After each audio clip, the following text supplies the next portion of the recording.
Attention. Attention. Hi, have I got your attention? Great. Hey, this is Steve Agee. Hey, did you know I have a podcast here on Feral Audio? It's called Steve Agee. Of course you didn't, because they never advertise it. I don't know if you haven't noticed this or not, but lately Feral's been doing a lot of advertising of all their new podcasts, which is great. There's some really great podcasts, but there's also a lot of really great podcasts that have been around since the beginning, like mine. That's right. I've had a podcast here. I've done almost 80 episodes, you guys. I've had guests like Juliette Lewis, Weird Al Yankovic, Liam Lynch, Diablo Cody, Kumail Nanjiani, Rich Fulcher, Phil Lamar, Adam Goldberg, Mikey Schumann, and Troy Van Leeuwen from Queens of the Stone Age. Guys, the list goes on. You should give my podcast a listen. I'm sorry, does anybody else hear that dripping? Hi, it's Dan Harmon. If you're like me, you're a big fan of Harmontown, the podcast, and you wish that you didn't have to wait so long for it to drop after we record it. But here's the thing. Jeff Spencer, take it. You do not have to wait. You can not only hear it right after it happens, you can watch it too in delicious, deluxe, high-definition multicam on your browser or your mobile phone. We do edit some stuff out sometimes. Like, I'll say something so incredibly racist that we will catch it right before it drops as a podcast. But you get to watch Dan right before the sedition hearing when he talks shit about Trump again. Right. Sometimes we have really famous guests, but we just cut it out of the podcast entirely. Because it turns out they're pedophiles. Sometimes Spencer's never wearing a shirt. Most of the time. We put that in post. Not to mention all the times you always hear people laughing at something that doesn't sound funny because someone is making a funny face or wearing a funny shirt. Yeah, for $5 you get to watch all that stuff. You can see the weirdos sitting down, like getting nervous on camera. There's like one camera that's just right up someone's nose, and they're always picking their nose and stuff like that. That's good. As if that wasn't enough, here's some political incentive. We will match your new subscription to the Harmontown live feed up until April 15th. The day of the big tax march. We'll match it with a donation to the ACLU, which stands for a clue, which is what you should get.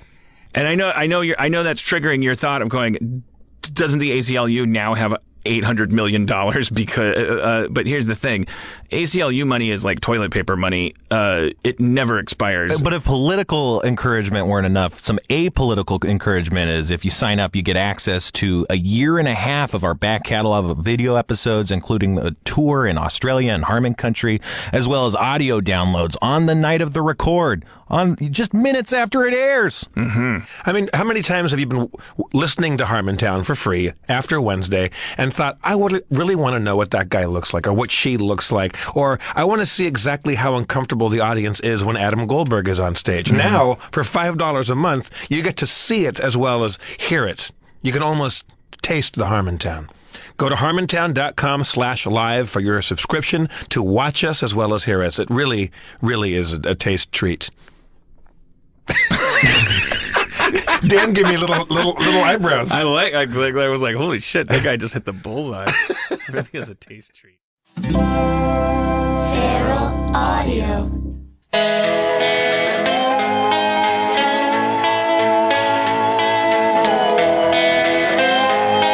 Oh, yeah, from Hollywood, California, at Meltdown Comics, where all good podcasts go when they grow up. Harmontown is now in session. Welcome, friends. Welcome, newcomers. Are we Spencerless tonight? Let's not bring out Spencer, sadly. No Spencer. But don't think of it as losing a Spencer. Think of it as gaining a mayor, Mr. Dan Harmon.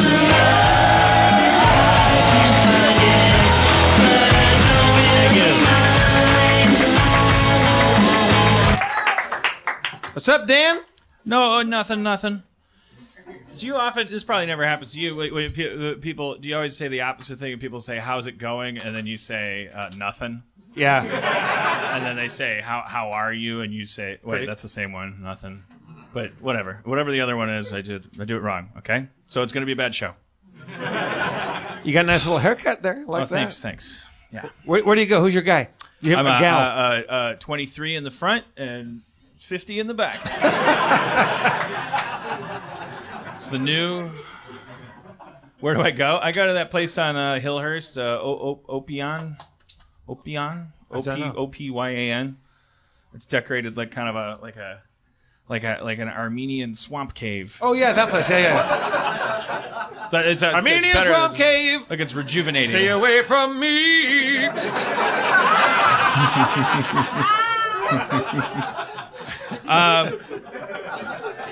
So the only thing, there's one piece of business, official business to get out of the way. So as you guys know, I'm a big user of the app Cookie Collector 2. It looks like that. Then you collect cookies. Each menu makes a sound. Oh, sorry about this. Let's start the show over. Oh, that's a little crunchy sound. Yeah. Okay. But you can mute it, and after a while, and do you play with the mute? You collect cookies. You go like that, and then you gather cookies. I have 120.82 tridecillion cookies at 16.157 duodecillion cookies per second. But that's a misleading figure since each cookie can be upgraded to be worth more cookies at the cost of cookies. Each cookie you gather is a kind of currency that you can use to create, for instance, structures that create cookies. Everybody, please file slowly out of the exits. There's the cookie press, the baker, the dispenser. You can get a grandma, a tree, things that make cookies. All right, but let me get to my point. And of course, this is under the heading, we have some business to take care of. I probably don't have to tell you. Each day of the week, there's special things. Sunday is milkshakes appear twice as often. I don't have to tell you what milkshakes are for. You use those to buy cookies. Or to bring all the boys to the yard. They recently did an update where they have league play now. That's why I'm talking to you guys. Uh-oh. So my bakery, it was called Buttnut, but I had to change it because I don't think it would let you. So I had started a Cookie Collector 2 team called the Crumb Rumblers. So I'm just letting you know that. I'm not telling you have to join my Cookie Collector team and help me collect cookies. If it's something you are already going to do and you're looking for a Cookie Collector 2 team, just know that I have one called the Crumb Rumblers. Oh shit, I'm missing a fucking cookie storm. God damn it. Fuck. Oh, fucking missed it. Wait, fucking damn it. What happens when you miss a cookie storm? First of all, you don't get as many cookies, you fucking asshole. I know you know the answer. How often do cookie storms come along? Are they predictable, unpredictable? Every 8 minutes. Now, the rainbow cookies. The cookie storms are now that you're cookies. Now that you're the gang leader of the Crumb Rumblers. How many people can be a member of that team? Infinite amount, or I'm not. Well, I don't know. And now, but when you have a team, you can all you're all going into this cookie collecting together. Yeah. I'm sure all the cookies we collect get added up, and then we get ranked. There's other teams. That's all. Yeah, I'm not going to belabor the point. I want it to be an entertaining show. How many Crumb Rumblers are there right now? Just you? Yeah, as far as I know, just me. I'll see. The thing is, I would assume. Okay, let me, because I think there's a passcode maybe, so that'll be our final order of business, and then we'll get on with the entertainment. The Crumb Rumblers. I don't like that we're using our podcast for you to shill for your own Crumb Rumbler Cookie Collector 2 team. All right, my team, the Crumb Rumblers. Yeah, I'm the only member. It says members 1 out of 50. Okay. Collected 39,742 cookies. Passcode. You might want to write this down. 771. Fuck, milkshake. Okay. Double milkshakes today. It's Sunday. Double milkshakes. Double milkshakes and Westworld. Okay. All right. The fuck is our show? So I think there's probably some people here that are just fans of Logic that are like, what the fuck is this? All right. Is that your cookies or is that somebody else? We don't tolerate any bullshit with phones. There. All right. Anyways, okay, so I was giving you that passcode, and then we'll get on with the show. The passcode is 771813. I don't know if that gives you access to my cookies. I don't know if you can use that to like buy shit on the. I don't know, but that's that code again. Oh fuck. 771813. How do you open the new iPhone? I wrote it down. 771813. Yeah. All right. Well, listen. So far, I would say one of the best Harmontowns of all time. The Crumb Rumblers. The Crumb Rumblers, sir. Yes. Crumb Rumblers. 771813. And the world famous 771 area It's code. the Crumb Rumblers. Oh, it's the Crumb. Oh, Yeah. wow. Yeah. No, not all one word. Nope. Spaces. Use it. Spaces. Spell crumb right. Do it all. If you, yeah, I don't want. Is want there a any of that space shit. between Crumb and Rumblers? Yep. Okay. The Crumb Rumblers. Just pretend it's the name of a movie, And you which it will be. You thought that you might get kicked off for being Team Buttnut? I thought my bakery's name was Buttnut, and I kept trying to create the Crumb Rumblers, and it kept just like blanking out, and I was like, I bet it doesn't like the Buttnut, and I changed my bakery name to Dan Harmon, so now it's the Crumb Rumblers, and I'm in there alone. Now let's move on with the show. Because my name on Transformers Earth Wars, they didn't allow. They changed my name for me. Yeah, well, because you wanted to be Negatron. They didn't do it. I was going to do Optimus Rhyme, but they would have allowed that one, but that's already been taken too. So. all right. Well, Our team is Channel 101 if you guys want to join us. Channel 101. I don't know if I like Transformers Earth Wars. Anyways, But hasn't Cookie Collector 2 become a competitive team thing now? yeah, and it's gonna be better than Transformers Earth Wars. Let's. You guys, I missed out on that whole Amanda Knox thing. You guys, I just watched that documentary on Netflix. Did you? I didn't even know what was going on when that was going on. You know who Amanda Knox is? I do not.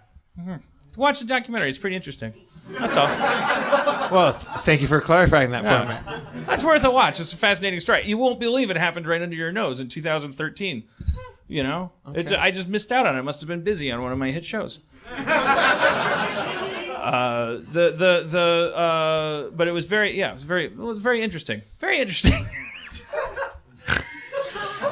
You guys looking forward to Westworld? Okay, good. All right, I'm gonna watch that tonight. Let's get on with I the can't show. watch anything because I'm moving places and I have no TV, no internet, no Wi-Fi, no nothing. I'm living in a twilight dark age. Well, you can come over after the show and watch Westworld. Watch it tonight? Yeah, Oh, okay. I will. That's a date. yeah. We had pizza and stuff last night, and then I left the box out to the dogs. This place probably looks Oh, good. pretty I'll bad. have some of that dog pizza. Just say the house is probably kind of a mess. Do you have a friend in Toronto? That was pretty fun, right? Yep, I had fun in Toronto. Yeah. I enjoyed it. All right. Well, if you guys are in my podcast audience, then you're a fan of quality rapping and the hip hop lifestyle. Just my vocoder down here? Okay, good. Just warm this. Make sure this thing is working. You want to try it out? Just kind of warm Yeah, up. do you Do have a little vocoder sound check. Yeah, do you have a beat? Yeah. I'll give you kind of one of our old school beats that we're not going to use later on. Okay. Let's do. Check, check. Yeah. Yo, rapping like I'm tapping, rapping and crapping. I'm doing running around a circle, that's called lapping up your pussy, like I'm mapping your pussy, cartographing your pussy, saying here's the north, here's the south, here's my mouth, on the equator of your pussy, Tropic of Capricorn on your pussy, Yucatan on your pussy, archipelago on your labia. Yo, your pussy is a map, and I'm gonna give it quite a rap lap.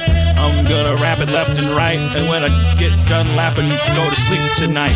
Okay. So Okay. It's warmed up. It's warmed All up. right. No, I didn't mean any of that misogynistically.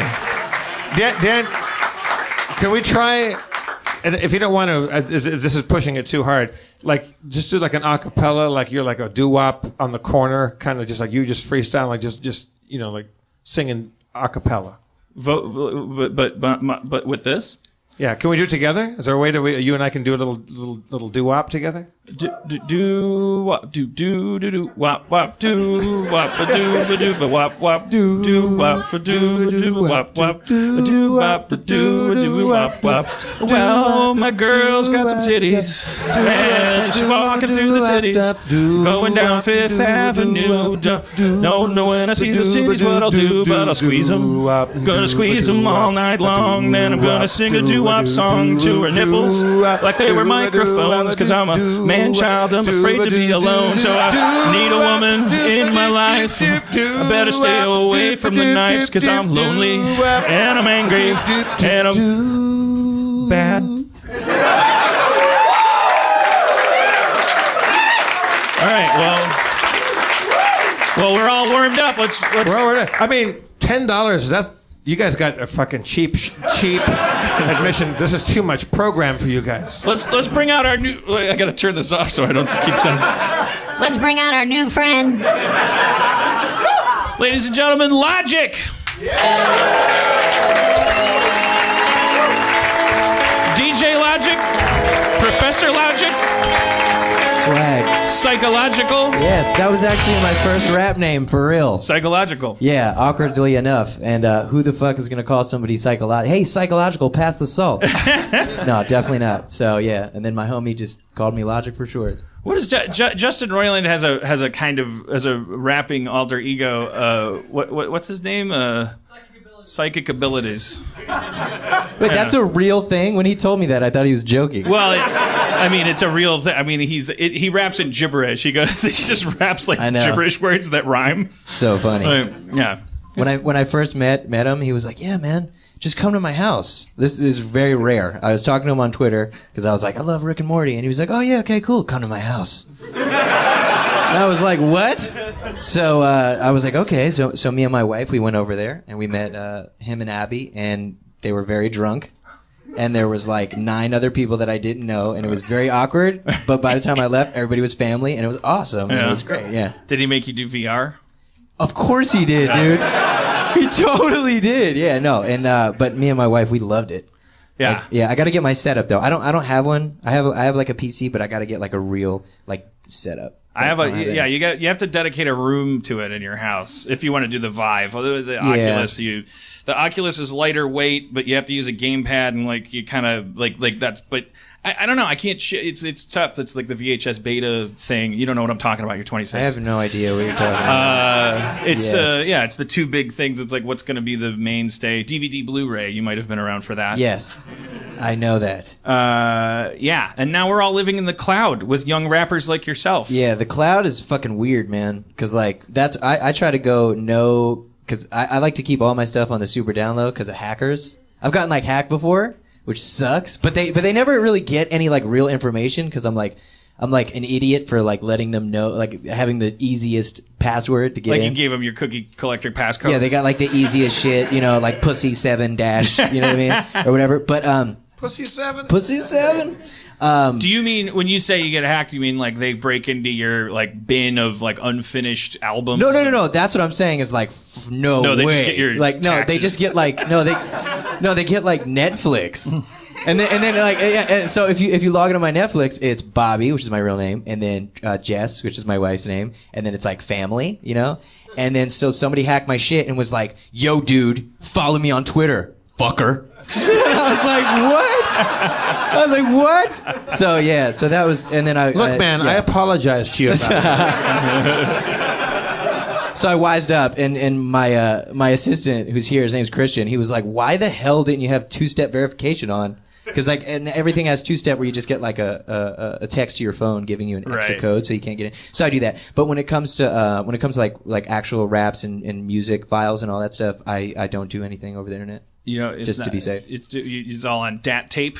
Flash drives. That's it. It's just like me and my buddy, my main producer, and then my engineer, and so that's it. The only time I think we send actual files over the internet is if it's like a beat, and it's just like it isn't even anything yet, and I'm like, oh, I really like that beat, and if I like it, then I'm like, you better go back to that fucking email and delete that beat so nobody like steals it. So you won't even do a coded Dropbox thing, like you won't send anything over the internet at all? Dude, I like deleted my Dropbox. Really? Yeah, because and it's not even like they got any serious information, because like I don't do that. I don't put anything out there really. But it was just weird because I was like, oh shit, they got my Snapchat. And they were like, but they weren't even posting anything. It was really weird. They were just like, go follow Gangsta Killa 7. It was like the weirdest like names. I live in real terror, and I haven't really done anything decent about it yet. I started using 1Password. This isn't an ad. It's like I finally just gave in and started using one of those apps where it just generates these crazy long ass passwords, and then so that every time you want to get anything, you have to like go there, copy, then paste a long ass password that even you don't know. Yeah, I think my assistant has that too. But fuck that. But when the fappening happened, that was a warning shot across my bow. Fappening. Damn. Yeah, that was pretty crazy. But it is true that around that time, that's how we know the guy that runs the server for this thing. Like that's kind of how I made friends with him, is that he was a fan who he was like down deep into that whole crazy world, and like he let me know. He said like, "Do you have," and like named all of my Apple equipment and like some other shit that I was like, "What's going on?" How did he find that out? And he said because your iCloud password, which is so simple, that's how the fappening happened, is that everybody's like iCloud passwords are like the name of their dog, or it's just like password, because no one took really iCloud stupid. seriously. But iCloud gives you your address book. It's just like, it was just and so like I get, because I'm somehow ancillarily, if that's a word, related to like some like someone that was fappeningable. Like they had already hacked me. They just hadn't, like, the way it worked is that like you get hacked by like just an autonomous like thing. It's just like a machine that just drills away at your shit on a server somewhere, but then the hacker comes back and opens that treasure chest and pulls shit out, and they hadn't done that, but some people had found the stuff, and so he was warning me. No, that's crazy, but that's like I've actually had that happen to me as well, where people will like tell you, and they're not actually dicks, they just do it for like a weird sport. They're like, yeah, I just went into your shit, I'm just letting you know. Like, yeah. Like, I swear to God, like I see that all the time. I did that a couple times when I was still using Windows back in the day. Back in the day. Back in the day, when people said back in the day. I had heard like remember AOL discs? Totally. Throwback. Sorry. Somebody had talked about like IP scanners or something like that, like software that just scans for IPs, and how Windows was so vulnerable. And I just got one of these free apps that like scanned IPs, just went through lists of them and probed them for open ports. It's not even about guessing passwords. It was like Windows was so vulnerable. If you networked your home system, the way to get it to work like often involved, like, if you only knew a little bit about what you were doing and not everything, you were bound to be open to the public.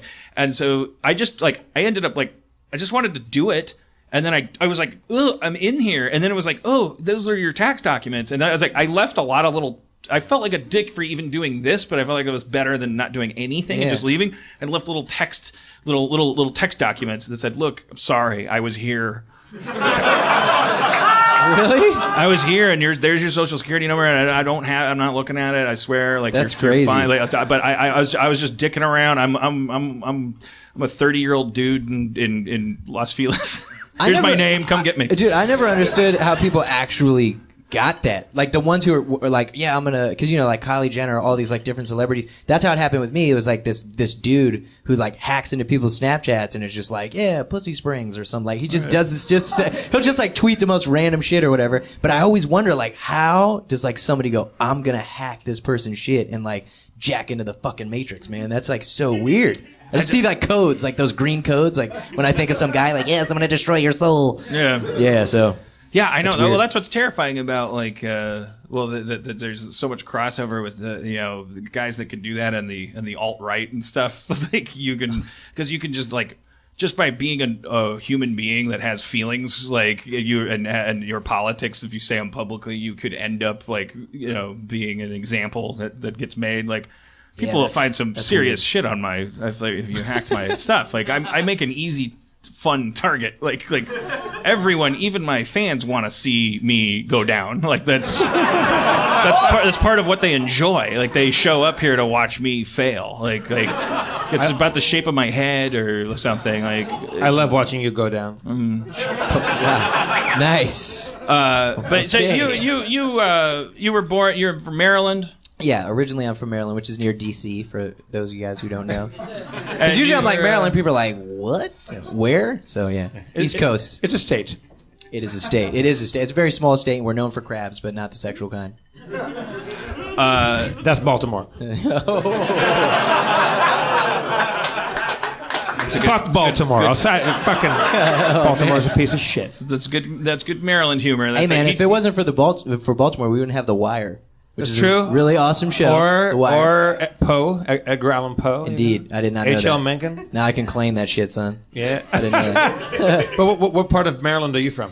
I'm from Gaithersburg, Maryland, in Montgomery County, and I was born at Shady Grove Hospital at 7:36 a.m. But by the way, that was the first time someone said a city and nobody clapped. Oh yeah, I'm from Gaithersburg, motherfucker, come on!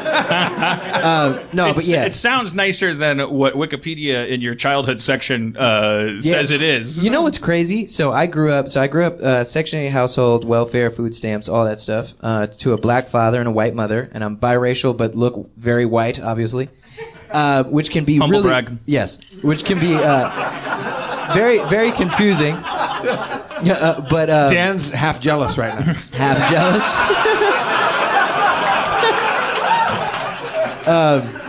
Yeah, man. So I grew up there, and it's weird. It's one of those places where it's like, on the outside, it kind of like looks really beautiful, but then you like take a left, and you're like in the hood, like you're in like a really fucked up area, which is kind of anywhere. I mean, anywhere in the world, there's good places and there's bad places. And me, I never really tried to glorify any of the negative shit. Would you like a drink? Oh, I'm okay. Thanks. I drink scotch. Swag. Wow. But I only just started drinking. I only drink a little bit here and there. Well, Yes. someone just got fired because we brought this out for you. I never drink. I'll have this water. But yeah, so I grew up there, and it was not that great. It was like was it like bad neighborhood? Like did you feel it? Well, it says that your mom and dad were both drug addicts and alcoholics. So my father was addicted to crack cocaine, and my mother she was addicted to pills and alcohol. So I never actually had a father in my life, which is really hard. And then also all my brothers and sisters are, not to get all fucking deep. This is supposed to be like really fun. No, you think they come here for my fucking cookie game? This is why they're. Yeah, you saw how high the bar was when you came out. Live. Indeed, yeah. And it's not for my hilarious stand-up either. Yes. So it's lay it on us, go man. Deeper, Yeah, go home, okay, so Mr. Logic. It wasn't necessarily about where I live, but my actual household. So all my brothers and sisters, they're all black, and they all look black and have black features. And once again, I'm the only one who looks white. So it was very hard to identify when you're raised in a black household with a white mother. And the crazy thing is that my mother was also extremely racist, which sounds weird because it's like, how's this racist chick gonna like fuck all these black dudes? But like, that's what happened. I don't know how it happened. Well, I mean, but that's what happened. I mean, all men hate women, and look how many people we have together. Like we managed to work it out. Yeah, it definitely works. Misogyny never gets in the way Was she racist across the board or just? No, you know what? It was one of those things where I think obviously like. I mean, it's a very confusing thing because some people will be like, well, that doesn't fucking make sense. And I'm like, yeah, I know. Like, I had to live that way, and grow up. And like, and she was super like Bible thumping, like Jesus freak. And I'm a very like open guy. I'm an open-minded guy. I'm the type of dude that's like, I believe in equality for all race, religions, color, creeds, and sexual orientations, like period. And if you want to argue and fucking kill each other, you do it over there. I'm just going to like chill and watch Rick and Morty and fucking, you know what I mean? Like real shit. Like, I'm just going to have fun. But she was like total opposite, and I always think like I don't know how I didn't become a Satanist, like just to spite her. Right. You know what I mean? But It's never too late. That's true. That's very true. But yeah, no. So I think it stemmed down with her family because I know that her side of the family was very racist. So like my grandparents would never let me like come over. And I'd always be like, oh, please. And they'd be like, no, the guest room, because they were balling and we were poor as shit. They're like, the guest room is not available. And I'm like, oh, I'll sleep on the couch. And they're like, oh, no, the couch, no. And I'm like, oh, I'll sleep on the floor. And they're like, no, get out of here, you fucking nigger. So it's like, You found it. Okay, all right. Well, we buried the lead. Yes. But anyway, so that was like confusing. No, what were we going to say? Well, what's that like? Like if your siblings look more black than you. Yeah. And you're in a biracial household. Mainly, so you're getting it from both angles. You're not black enough to be black, and you're not white enough. You're not. Totally... Yeah, no, it's really weird. That's what I've had to deal with my whole life, and then leading also into my career because like literally being called a nigger by your own mother, and then going to school, and then people are like, "You fucking cracker white boy, motherfucker!" Like, and it's like, what? Oh shit! What the fuck's going on? You know what I mean? I better become a successful recording artist. Yeah, like some shit better go down. With a built-in audience of 0. But people just keep accusing you of co-opting your own culture. Yeah, I know. Going back and forth. But that's what I did. I just focused on music, and it was very difficult. And so and you had to focus on logic, not to be corny about it, but you really like Dirk Diggler. You thought long and hard about your your name, and hard. you arrived at like psychological, and then shortened it to logic. But I think that I'm babbling. You're doing fine. Keep talking. but it's like yeah. I mean, that would what other recourse do you have? I think that's where by the way that's where good hip hop and like nerd culture totally overlap is because nerds are like, wait, how am I? It's not equatable. I don't want to make that crime, but like nerds always draw that analogy. It's like wow, you're getting it from all angles. Like you don't know. Like that's why we get into like Spock and like Star Trek. That's real. It's sci-fi. It's something to escape in, and that's what I used to do. So I love video games. I'm a huge video game guy. So I love like Last of Us and Uncharted and like those real games you can like jump in and just engulf yourself in. And I used to play those games to escape and to like run away from my life and not deal with it. And then through that, as I got older through my teenage years, I realized that I could do that with music and like truly write. And now here's the real crazy thing is like, so my mom is like this super Jesus freak, crazy, racist white bitch, right? But then on top of that, I'd like be writing raps, to try to vent and talk about these things. And she'd be like, don't you curse, goddammit, motherfucker. So she was also that. So it was very suppressive and like, it was very difficult, but I worked through it and I worked on music. And then when I was 17, I left the house because it was just so horrific. It was so bad. She was just like on so many pills. And I got 2 jobs to support myself. And I worked those jobs for a long time. And it was one in the morning and one at night. Now, fortunately, I didn't graduate high school because back then I just there was so much going on. I mean, I've seen my father smoke crack. I've been kidnapped. I've seen my mother, get beat by men, and my sisters were raped, and my brothers were in the streets selling crack, even sometimes to our own father. So it was a lot of crazy shit that I was seeing. But every time I was like, this isn't right. I knew that it wasn't right, and that's where I think everybody else, and I'm not going to say necessarily failed, and I'm not going to try to highlight my family and say the right or wrong that they did or who they went to become. But I think that's what it is, especially within the inner city, in different places, where, oh, okay, if I go work at McDonald's and I make $5.50 an hour, or I can go sell crack and make $5,000 in a day. And it's really fucked up and it's really terrible and it's really horrible. And when I saw this, I was like, okay, well, don't beat women, don't sell crack, don't do this, don't do that. What you need to do is you need to write about it and you need to tell the world, and you need to tell the youth that are coming from where you're coming from, to get out of that. And so that's what I did or what I tried to do. And, pretty much you were good at it. I was good I'm sure enough. a lot of people are like, I'm gonna rap about this. Yeah. and then they're like, yo, check it. Yo, I fucked your mama. crack rock, more like bad rock. Don't smoke it, you gotta poke it. Yeah, so that was didn't my happen, best thank rap. God. I was doing a voice like I was imitating a bad rapper, but my secret was I was rapping as good as I could. Nice. I'm actually going to go home tonight. Logic, and say, that was pretty good are you, flow. are Don't you, a smoke free, it. You got are you a poke it. freestyler too, or are you mostly a writer? Honestly, I write and I love to write, but I think that any person who raps should have fun and freestyle. Yeah. How does it free? I'm always so confused about freestyling because when I listen to like you've made that very clear. Hey,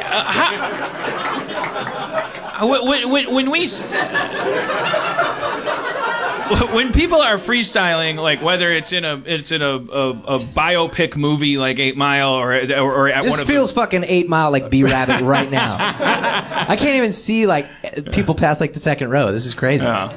Yo, fuck you, dog. But are the people? I assume it's like if you freestyle a lot, then the more you freestyle, the more arrows you have in your quiver. I.e., like you're also like one thing you're like phonetically engineering your mind from an early age. Like for you were a child and you were drawn to hip hop. I feel like Eminem was like he was like a savant. Like when his first album came out, or what it was It's all about studying. So like if you really want to do so, like a lot of rappers go, yeah, dog, I'm gonna rap and get these bitches hoes. You know what I'm saying? These chains and shit, dog. And then it never works out. And it's the people that actually say, I'm going to turn this into, I'm going to make this a business. I'm going to be a walking company. And I'm going to first and foremost do it because I love it, but I'm going to fucking make something out of it. And that's what the greats did. That's what I'm doing my best to do. Well, now it's even harder for you, harder / easier in a sense. I mean, like I guess everything just changed, but like, you're the you're the second Wikipedia article I've read it sounds so similar to The Weeknd, who I met recently. That's my homie. And was like, it's like, oh, you look at it's like the parallels are. It's like this is the new career path. Is you have to be a ninja and like make yourself out of nothing. Like you don't get to. You have a mentor in your development, and you have a record label that comes along, but not before you build yourself out of dirt without permission. Completely. Like you, and when the Weeknd just came out of nowhere, and you have to release these mixtapes, but they're not tapes anymore. They're crazy, digital, and these kids are with their pants are so low. But it's got to be lonely, and it's got to be like, how do you? That's the age-old question everybody in Los Angeles is always asking. How do you know when you're supposed to quit? How do you know? And I always say, but it's a very convenient answer. It's easy for the people that they're asking. They're not asking the people that failed. Damn. Well, yeah, I never thought about it that way. Holy shit! There's never. Thank you for asking me that question. There's never a writers panel for failed writers. You know, it's like people come and they go, how do you know when you should quit? And I always say, it's easy for me to say, but it's like I do believe this. Like, well, you have to really believe that you would do it for free, and that if you did it for 20 years and then got hit by a bus without ever having it amount to paying your rent, that you wouldn't go, oh man, I wasted 20 years. That you'd go, that's pretty cool. I got to write. You loved it. That's a big part, And I think for me, I'd probably be like dead in jail or addicted to drugs. And that's what I saw. Not to fucking get Debbie Downer, wah, wah. But like legit seeing that, I was like, oh shit, son, gotta write these raps, dog. Like, I was like, I can't not. After having written about all that childhood stuff and how you grew up, I mean, have you gotten all that out of your system, or is there an endless trove of stuff to write about? Question. Okay, so you have to soon start rapping about your gardener. No, this is the thing. Like your second album ends with like, and that's what I had to say, Mom, about Coke. Yes. And then their third album starts, and it's like, stop interrupting me at dinner. I'm trying to eat with my wife. It's just a message to fans. Yeah. Yo, my wife is like totally with that. Every time we go out, because I'm like so nice. Because I just can't, but sometimes I'll be eating, like, yo, okay, today. No, it's real shit. I love my fans. Straight up, love my fans. I'll do anything for my fans, except like sexual stuff. But like, so I was at, hey, you said you're an open guy earlier. I know, yeah. Turns out you're a fanophobe. No. So I was at Fry's Electronics today, and so I get there, and there's a lot of like young Hispanic males working, and those are a lot of my fans. I have a lot of Hispanic males in Los Angeles, California. And any you'd like to give a shout out to? Yo, shout out my boy Jose and Juan. Those are real people. Aisle 3. Yes. No, but so just being there and like, oh, it's like, some people notice and, some people will be like, oh, hey, Logic, I really like your music, man. And they fucking keep it pushing. I'm like, whoa, that's so cool. Because typically how it goes is, hey. Demo. Sup, dog? Oh. Yo, you're on my fucking Snapchat. Say what's up. And it's not even like, hey, how are you? Or like shaking your hand. Like legit. It's like, yo, can I take a picture? Like, fuck, dude. You're gonna like buy me dinner first? Shit, you're just gonna fuck me? You know what I mean? Like, I'm serious. Like, it's like I'm so down to have a conversation and hang out and whatever the case may be. But it's usually like, what can you do for me? There's been times where I've done a show, had 103-degree fever, was out back, like, I know this sounds gross, but like throwing up and puking my brains out after the show because I was just so sick from doing 45 cities in a row. And fans are like, hey, and they throw while I'm throwing up, are like taking selfies with me. So there is a negative side to it as well. But like today, I got followed in the bathroom while I'm taking a piss, and some dude's like, "Hey man, need me to shake your dick?" No, I'm just kidding.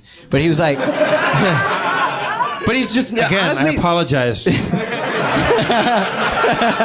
It's like you gotta let some shit go, man. Yeah, no. The weird thing is that he didn't say anything. So it's a guy who works there.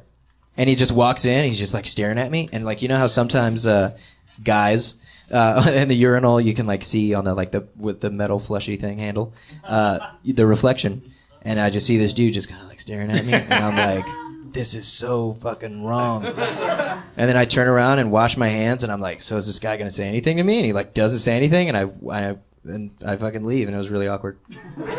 He might have just been a murderer. Yeah, maybe. Yeah, you never verify it. Yeah, you might have been like. Yeah. I have no idea. Do you find? Okay, I'm gonna like. There was a point when I had enough people in like, to my surprise, go. I know who you are. I like what you do. I'm so happy you're alive, etc. The validation. That I hit, there was a tipping point where I feel like I internalized it to a point where I can live off of it. It hasn't been cut off, so I don't know how big that tank is, but that I kind of like, I have this self-awareness that doesn't, like, it didn't make me taller or more handsome or a better person even that I did this stuff, but because those people say the things that I always wished the people would say, which is why I wished I would be. I never wished to be taller, more handsome. But I understand exactly what you're saying. That it's like I hit like this Wizard of Oz. You could have gone home anytime you wanted, like tipping point where it wasn't a bad thing. Like it was all a lie. It was a good thing that it was all a lie. That it was like, oh, I now know how my body feels and my brain feels when I assume someone in the room is amazed that I'm going through this TSA checkpoint. See, that's why I always and it makes me less cranky and like it's like this weird, like I hate admitting that because it's like kind of a douchey thing, but at the same time it's like I wish I could give that pill to everybody. Thing. That's fucking awesome, and I know what that feels like. But I always do my best because here's the thing, like. Especially with hip-hop and, like, the younger generation, everybody thinks other people think they're the shit. That's got to be really extreme, too. So that's what I mean. So I always do my best, like, once again, treat everybody equally and with respect and kind and introduce myself. I'm not even like, yo, I'm Logic. Unless it's, like, a professional setting like this and I'm backstage meeting people, I'll be like, hey, I'm Logic. Or if there's fans, I'm like, hey, I'm Logic. But, like, when I meet just you know, anybody, I'm like, my name is Bobby. That's my fucking name. I'm not going to be like, yo, what's up? I'm Logic. And they're like, what? What? Yeah, you know what I mean. So, but what I'm saying is can I stop you right there? Yeah. Because I was checking into a hotel with my girlfriend, and it was like in Beverly Hills. My hotel name is Mike Hawk. It's a real thing. Yes. We were going from the lobby to the elevator, and it was like there was this like giant dude, and I guess it's important that he's black, but I don't see the world through that lens. But it was like he had a baseball cap on. Like he definitely looked like he belonged in a Beverly Hills hotel, but at the same time because like his clothes were all new and like he was full of all this weird energy, and he was like dragging a bunch of bags on a cart, but it was like he was a really big dude, and I was like, and then he came out of the elevator and he just called out to someone that I couldn't, and it was like, "Yo, Sneaks! Sneaks!" Like he was just yelling for Sneaks. Sneaks? And I was just like, just play it cool. And I got in the elevator, and then I was just like to my girlfriend, I was like, "Do you think Sneaks is famous, or do you think that guy is like way out of line?" Like, like it's just like Sneaks. Like, what if Sneaks is just a friend, and like is the hotelier going like, God, geez, these guys, they just come by, and one of them's named Sneaks, and they're just so loud. Or is Sneaks like a Grammy winner, and why is that okay? You know what I love about you, Dan? is that I always interrupt you with a perfect story. No, I love that, like, dude, you're like fucking crazy, man. And you make me feel good, bro. Because I love the way you think, man. Because I think about the craziest shit all the time, bro. Like, you know what? Let's talk about last night. No, 2 nights ago. And I was at my house hanging, playing pool with my buds, right? You promised that you wouldn't talk about this. I'm a bit of a pool shark. And so I'm walking, and I take my dogs outside, and I have a new little puppy. His name's Panda. What's the breed? Yes, it's a panda. He's a little corgi. Boo. He's a corgi. I got a puppy named Panda. Aw, what breed? It's a panda. Boo. I just wanted to repeat that joke. I think he has a panda. Nice. I have a panda. Wicked. And the because he didn't even give it a real name. All right. Well, the other dog, his name is Philip J. Fry. We call him Fry for short. Yes. Futurama. Let's go. Fuck yeah. What does the J stand for? Johnson. I have no idea. I just made that up on the fly. Yeah. So anyway, so we're walking, and it's nighttime, and I see this snail with a fucking big ass shell, and I'm walking past this snail in my backyard, and I'm like, whoa, snail, that's crazy. I hope like one of my dogs don't eat this snail. And so the first dog comes out and sniffs it, and I'm like, no! And he's like, oh shit, all right, cool. So he walks on by, and then the little puppy who like doesn't really know yet, so I'm just like, rah!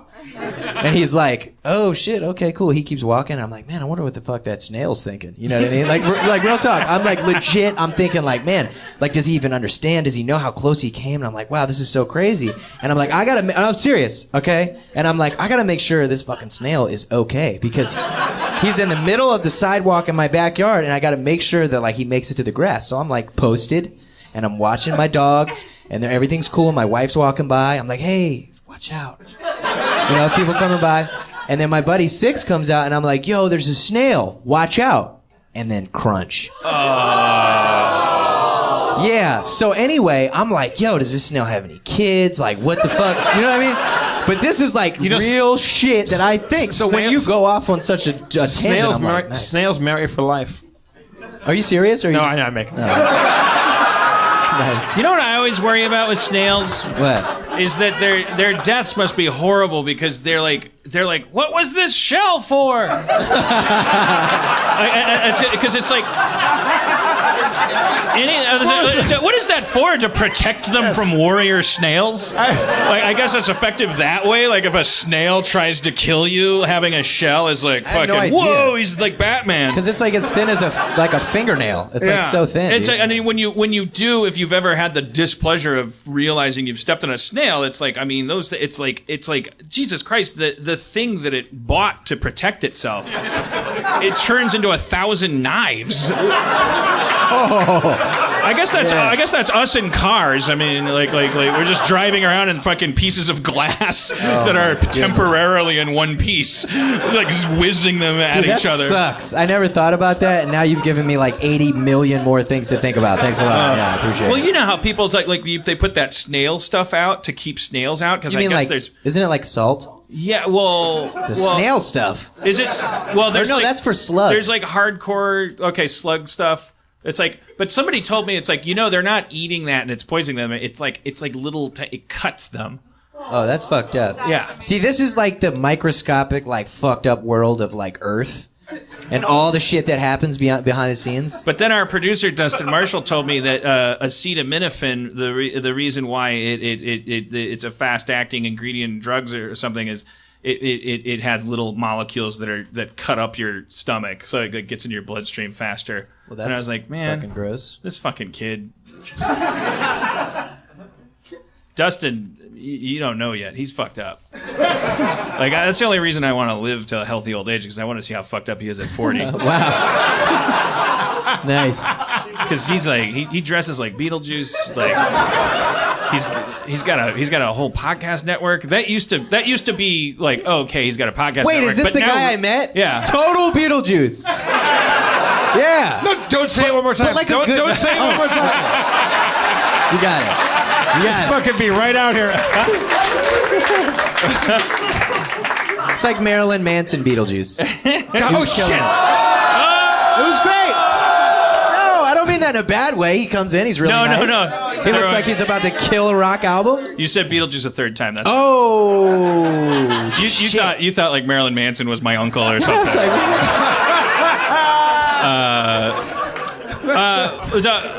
I got to watch you work recently. I was so impressed. Just I have a bunch of hip hop artists to compare it to, but I was impressed as a creative because you're so young and you've had your own success. So, and I'm sure the lesson you've learned is that you know best, and that you'd have that Steve Jobs like lobe would be inflamed, which is not a bad thing in my opinion. Like so, it's like, oh, I gotta. It's sometimes the curse of genius, my friend.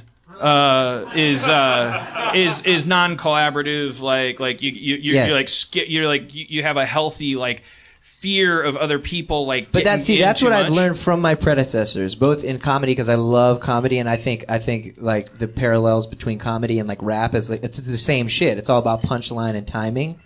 And for me, I've always been very open because I know what I know, and I know how to rap, and I know how to do this, and I know how to perform, and I know that, and nobody can tell me how to do that the way I do it. Mm-hmm. But the things that I don't know, I go to the people that do, and I just shut the fuck up and listen. Yeah, but I was like 39 when I figured that out. So I guess you're more talented than me. No. It's not a competition, you piece of shit.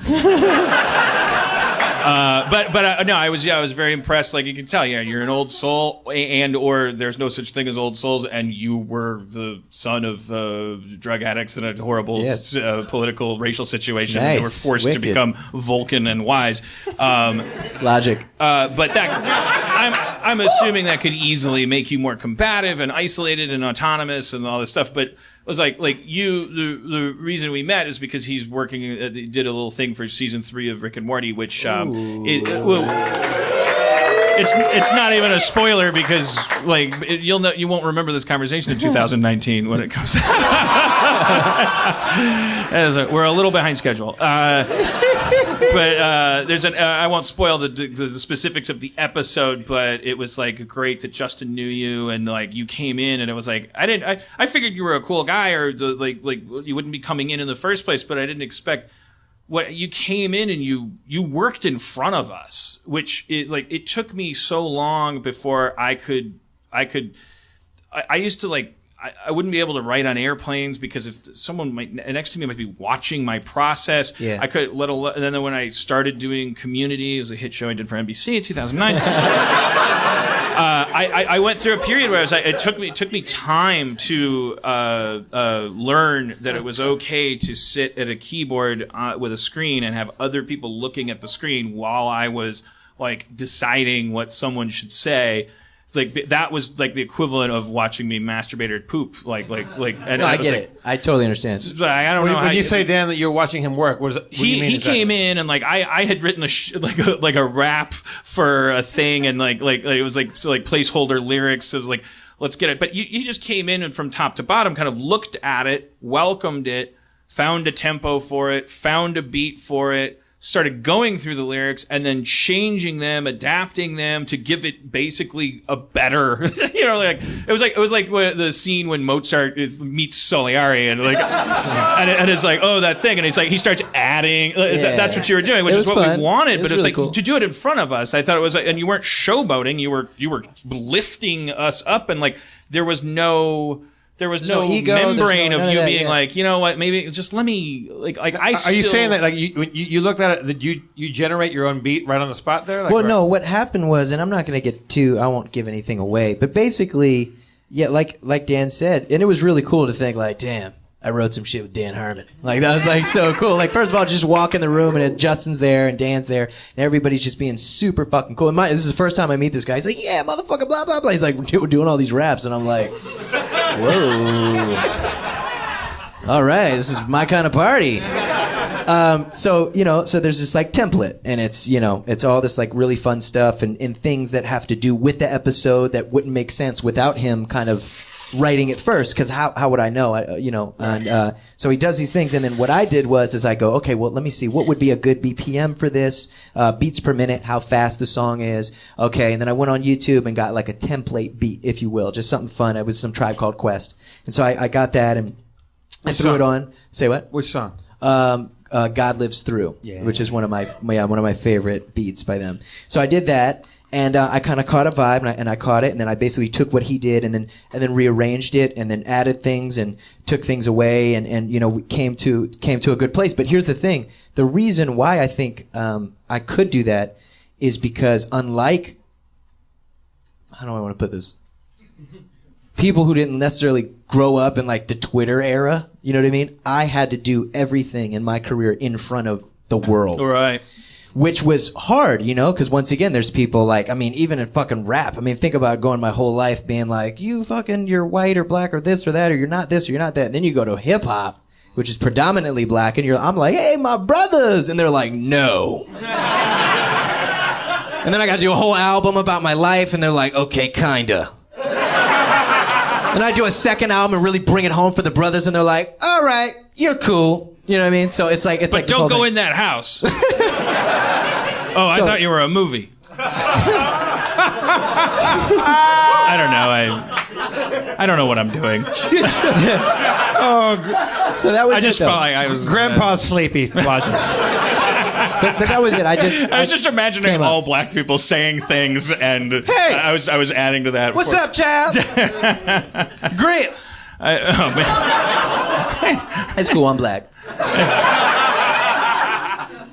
But yeah. It was fun. It was great. So I was impressed by that, and you're but you were impressed with my rap writing, obviously. This is a real thing. Like I don't know if you're doing like a bit. I was actually impressed with the raps. Like, it was so cool, man. I thought something was interesting. It was make a good segue, because this is something that I would ask you regardless if this had come up in that conversation. But it's one of the first things that came up is because I was going for authenticity with my template rap. It was festooned with the N-word. Yes. And I didn't know. I guess I kind of. So basically, what happened was, by the way, there was the word nigga all over this shit, right? And I come in and I tell him this. I was raised in this household. This is a word that I use. It's a part of the culture. It's hard to explain, but. Within my music, I never use this word unless it is unless it's hilarious. Unless it's commentary. Yeah, exactly. Unless it is a true representation. Do you understand? Unless so it's being used to discuss the issue. Unless it's no, being that's a used real to thing. discuss... Or if it's in quotations, like if it's part of the conversation that's happening, maybe, or kind of something like that. But it's like, all right, just understand. Like I've always had a rule that until people know and understand, because it's just a word that's in my vocabulary. Growing up in a black household, having all black family and friends, and it is what it is. It's in my vocabulary, and I didn't have any of that. No, but there's a difference though. It's I know. You're not a racist man. You're a writer. You're a comedian. Like, you use this to write. So I come in and I try and to I'm liven up Monopoly games. Yeah. Nice. But yeah, so I basically was just like, and showers are boring, and you're always looking for a new thing to call your friends, and like, all right. Anyways, nice. It's just all right. Tim, leave it. But I thought it was don't take it there. But I thought it was an interesting topic, because what I like about it is like there's the dichotomy of bad word, good word, use the word, don't use the word. It's all preference, and there's like, and this is where we gotta get racy. No, I'm just kidding. Okay, that was a terrible joke. Anyway, so no, but like it's all like, there's things that my mentor said that you never argue about. Like race, religion, politics, Just there's certain it's sports. It's like a thing that there's no right or There's like no resolution. Yeah, exactly. So it's like almost with that. Like here's how I feel about the word. And if when I go to concerts and I see the majority of the demographic who are attending concerts, they're all white. So it's like, if it's like, Wu-Tang Clan ain't nothing to fuck with, nigga, blah, blah, like whatever. It's like, don't get mad at the kid. Like you put it in, you put it in the song and they're reciting the song and they love you and they're paying to see you. It isn't a racist thing. You know what I mean? It's not from that place. Anyway, so I just don't like to fuck with that in general. So I was just like, yeah, I'm not going to say that. And he was like, cool. Right. Long story short. I expected, Context. That's what I was gonna say. It's all about context. Like when I explain like my mother being racist, or like on the album that I'm working on, I won't super get into that, but like I'm rapping from the perspective of a black man who told me that I wasn't shit but a white boy, and he was like, "You're just a white boy, nigga," which is like so. But no, it's really funny because it's so like that doesn't make any fucking sense what you just said. And so in that context is when I'll use the word. I love that idea that language can be thought and that it doesn't have to have these electric fences about it, but at the same time, it's not as simple as this libertarian linguistic policy of like, let's let it all slosh together because the most racist shit will be cloaked in false equivalence. So people will go, oh, I can say this, but so-and-so can't say that. It's like, yeah, context and history and all these things. So on one hand, you definitely want all of that in place because that's part of language and history. It's like that. To me, the enemies are people who are certain about things and who have rules for other people about things, and the people that will quote unquote solve any problems we have with anything really are the people that are so uncertain that all they have is to focus on is their own gut and their own instinct, and they have like this code. And I thought that was, I'm sure you're not the only one, and it's kind of like that made me that gave me like a whole, it just, I don't know, it just made me happy. I was just like, oh, that's so cool that word can be like any other chemical in a chemistry set. It can be like, yep, there's sulfuric acid, and like you can use that to, like, different people have different rules for how much of it they use and what circumstances they use, and it's like their own relationship with it. I was like, that's what it is. So basically, that's the solution that word is like your snail. I mean, my guy's thinking about the craziest shit. Because my rule is very simple. I use it constantly when I am alone, making sandwiches. Like I'm just like, it's all over all of my songs about how I need mustard and ketchup because I have the extra nigga. It's just me. It's like I refer to myself in the third person as that and that I need more mustard, and Jeff does the same thing. Oh yeah, no, it's like Worcestershire sauce at my house. Like it goes here and there. Yeah. I literally will use it as a pet name with my girlfriend. Like I'm gonna Are these real things? We have to trust each other. Is this a bit? Is this a real thing? No, it's for real. You know what? Here's one thing I just want to fucking say, because there's a lot of people who like try to twist and turn and all types of stuff, and like, Dan, like you're such a nice guy, and like, and I wouldn't surround myself by people who weren't, open-minded and like kind-hearted. And one thing, and I just kind of want to talk about this, is there are extremists on both sides, and this is also what my album has to do. You know what? I have not talked about my next album at all because it's not coming out until later next year. But one thing that I will say about it is it has to do not only with race relations, but it has to do just, once again, with the equality of all men, women, and children, regardless of race, religion, color, creed, and sexual orientation. Because I believe that we are all born equal, but we are not treated equally. And when there's amazing people, like yourself, and I'm sure everybody in this fucking crowd, because you guys like love these guys, you know what I mean? And what this show represents, is like, when people will try to like pull the card and like flip it, because I believe that there's extremists everywhere, you know what I mean? And even like with Black Lives Matter, for example, right? So when that hashtag was going around, there was people tweeting me and saying, why aren't you hashtagging Black Lives Matter? Were you not black? And it's like, whoa. Like, why would you say something? Like, first of all, that's like the most racist shit, and you're trying to, you know what I mean? And I think that there are extremists in everything, you know what I mean? There's white extremists, there's black extremists, there's this, there's that. And I think, like, for example, like, just to bring this up, like, Black Lives Matter, what that term means, and this is just what it is, represented from the black community is that there are black men, women, and children being murdered, and they're just saying like we matter too. You know what I mean? That's all it is. And then there's those extremists who would be like, all right, let's go kill a bunch of white cops or blah blah blah, or the extremists who would be like, on the other side. And I guess all I'm trying to say, and this is one thing, whether you know me or you don't know me, is that I'm here to represent fucking mankind and good people like yourself who can joke around and have fun and respect everyone. So, swag. And I think there's good people that get good results by like problematizing things that we complain about, like that do focus on language, and you should say this and you shouldn't say that. Be mindful of when you say this or that. Like there are important like goalposts being moved by people who think that way, and there are also horrible vampire people who are like, oh, you can police language? Well, now I just found myself a new bridge to troll under. Like I'm so comfortable here. And I always say like the litmus test is if you're doing something that you consider activism, like if it's not just expressing yourself, which should be joyful and easy for everybody, but as a if you are labeling in your own head what you're doing is like speaking truth to power or sticking up for somebody or something like that, just quickly, just a little baby flowchart in the sidebar of your head, like, is what you're doing difficult at all? Are you putting yourself at any risk by saying what you're saying?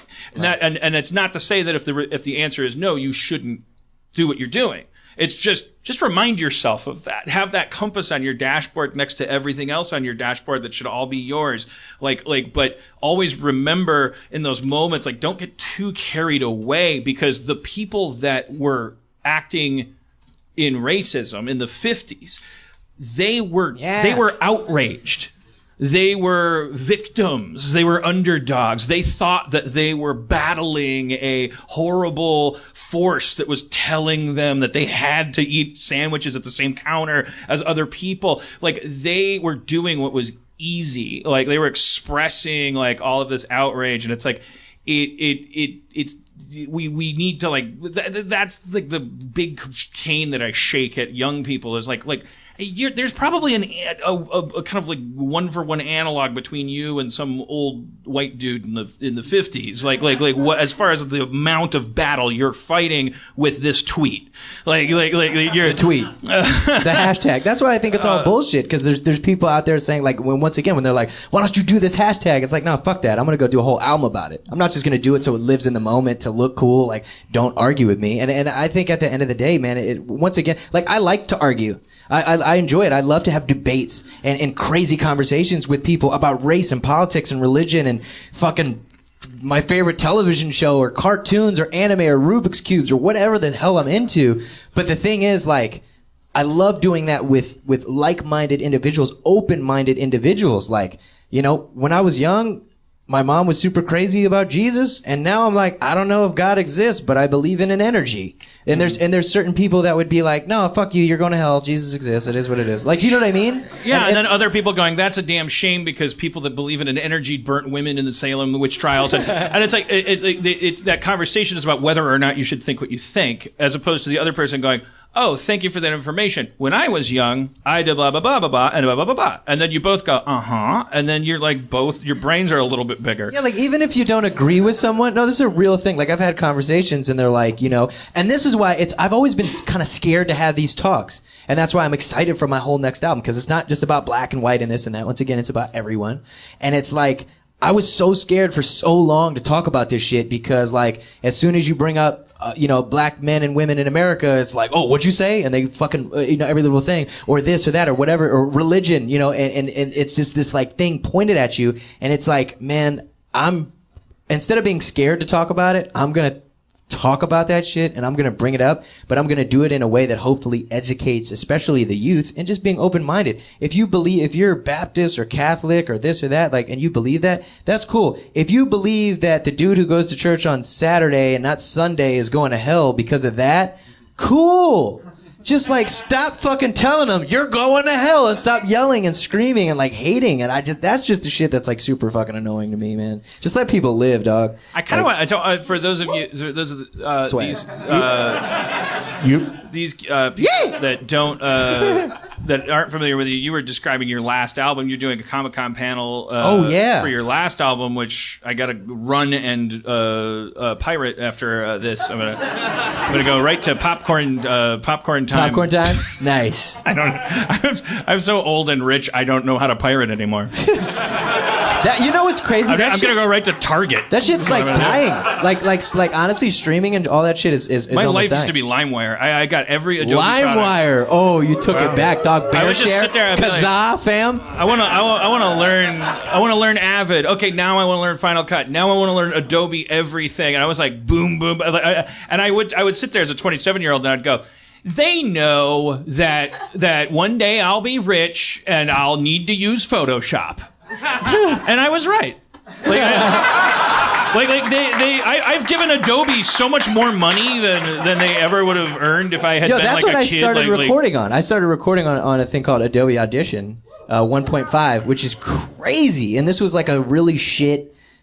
Like, I'm not gonna say that's a shit program, but like considering like Pro Tools and all this other stuff. So I did this, and I was on a Yahoo chat, hip hop. It wasn't like some sexual shit. And this guy, I was like, I was 16 years old, and I was on really bad internet, and I said, hey, do you know a program I could use to record? And he says, yeah, I can give you the file right now. And he sent me the file, and he stayed in the chat for 6 hours and let the whole thing download. And if it wasn't for that, honestly, I wouldn't be here. Yeah, that really changed my whole life. That man's name? I fucking have Suge no Knight. clue. It's fucking Suge Knight. Suge Knight at Yahoo Messenger. Say what you will about Suge. He'll fucking be there for you for the download. He gets a lot of fucking bad press. Sugar Bear. But he'll walk you through that shit. Yeah, no, he dangled a producer out over a balcony for me for 3.5 hours. It wouldn't have, if he had pulled him back up from the hotel balcony after 2 hours and 45 minutes, the whole thing would have been lost. It would have been like your mom getting on the phone when you're downloading in the 80s. All right. The album. You were talking about do you have a name for your new album? The album. Oh yeah, I do, but I can't. Yeah, his new album's Secret, but based on your old album. But on the last album, so I have a Comic-Con panel next week in New York, and I did it last year as well, and it's for my last album called The Incredible True Story, which was originally going to be called The Incredible True Story and Transformation of the Man Who Saved the World, but like ain't no fucking blonde college girl remembering that shit. So we just changed it to The Incredible True Story, which the acronym is TITS. Nice. Yeah. And so I released that. An elevator pitch is the year is 2065. Greenlit. In 2065, yeah. The last human footprint was left on Earth before ascending to a space station called Babel, where there was only 5 million human beings left. And for the last 50 years, from 2065 on, we've been looking for a habitable planet. It's like rap Interstellar. So the cool thing is that at the beginning of the album, you press play, and at the end of it is a skit, what I like to call an audio cinematic experience. Now, I was watching. No, this is a real thing. I was watching it's a real fucking thing, bro. I was watching a documentary called "I Know That Voice." I don't know if you guys have seen it, but I love it. It's amazing. And while watching it, I saw one of my favorite voice actors of all time. His name is Steve Blum. He's done Spike on Cowboy Bebop. He's on Star Wars Rebels. He's done so many different things. And in his portion of the interview, he goes, yeah, I mean, like, this is a job. Anybody can hire you. And I was like, what? Anybody can hire this guy. Are you serious? So, like, I reached out to my people, and I got his agent's information, and I was like, oh, my God, yo, I fucking love you. I was like, you're the best, bro. And we met, and we sat down, and he agreed to do it. Mind you, this is like one of my childhood heroes. I absolutely love this guy. He agreed to do it, and he plays a captain named Thomas. Anyway, so on their way to this planet called Paradise that they hope is habitable for human beings, they're listening to oldies music from 100 years ago. And that happens to be my album that they're listening to from there to there. And it's like this really cool story. And that's what we're doing the panel on. It's basically a year later, how much has happened. And here's the crazy thing. One thing that I really want to say is, like, once again, I've faced a lot of shit in my life, and a lot of it's been really hard. But the crazy thing is, some of the hardest things later in my life was being a nerd, was like loving Rubik's Cubes and video games. And, oh my God, and all this in hip hop. What the fuck? That was the weirdest. he came into the room and then I watched you work, and you like threw a rap together, and were like taking suggestions and doing all this shit, and then in the middle of it, because you didn't bring I it, should have brought my Rubik's Cube today. it was like Damn, Daniel. it was like laying out because Justin's a maniac. Yeah, and it's like fucking weird. and it was a Rubik's Cube, and you picked it up and it was like 1982. That's incredible, like record setting, like, and then you did it behind your back. Yeah. Damn, I wish I had it. Why the? Damn it, yo, blame my assistant Christian, wherever the fuck he is right now. No, we'll have There you he back is. and we'll show. Assistant Christian, you're I mean, the honestly, only Assistant Christian. Assistant Christian, oh, the time has come for my froyo and my... I can't be the first person to have sung as Assistant Christian. That's definitely, you're the first person. I fucking love it. Nice. Where's my record? But it's okay, because honestly, the thing about Somebody solving get Suge Rubik's Knight. Cubes really fast is that verbally saying that you did it, as long as there's someone to vouch for you, it's just as impressive as watching it. It's pretty cool. Is it- Super fun. But oh, I'm sorry. Get your drink on. I derailed you about that, but I think so. You're already into the sci-fi scene, the concept album scene. You came up from underneath the cloud through the cloud streets. I want you to have a radio play like hit song. Crazy. If The Weeknd can have 11 of them, then you can have several. You want to know something? I was very distraught at different points in my career because I didn't have that, and there was actually times when it's not that I was going to make different music, because the message is always the same, which is one of following your dreams and doing what you love, but sonically I was like, man, there's times where I found myself in the studio like, man, damn, like this dude's popping or that dude's popping, like, damn, should I make some radio shit? Is that's what's gonna do it? And there was times where I really thought it would, but I was like, it just doesn't feel right. Did you have any embarrassing moments, like where you were like you tried a little? No, I mean, I would like, sure, I like made like fun radio songs, and it's not that they were bad. It's just I looked in the mirror and I was like, nah, this isn't me. I can still make fun radio type-esque records, but not that sounds like the same shit, you know what I mean? And so I told myself, like, no, I'm gonna stay true to myself and my roots and what I do. And so not to flex, but just to give you an example, and this is why we're doing the panel again a year later. So nowadays, I'm not gonna name any names because I don't want it to be taken the wrong way, but there's a lot of humongous pop stars that, one, cannot sell tickets on their tours, and two, can't sell records where they're selling like 50 or 60 or 70,000. Now, I know some of you guys in the Shakira, crowd, talking to you. no. Shakira! Now, I know that some of you guys might think like, oh, well, no, motherfuckers sell millions and millions of records. Like, no, that's not true. This isn't like 96. You know what I mean? Like that Yeah, like legit. Shakira. That doesn't work anymore. And Your so, hips lie now. they do. So there's artists, huge artists, pop stars, and girls who sing pop and all this stuff, who are only moving 50, 60, 70, 80,000 units in their first week.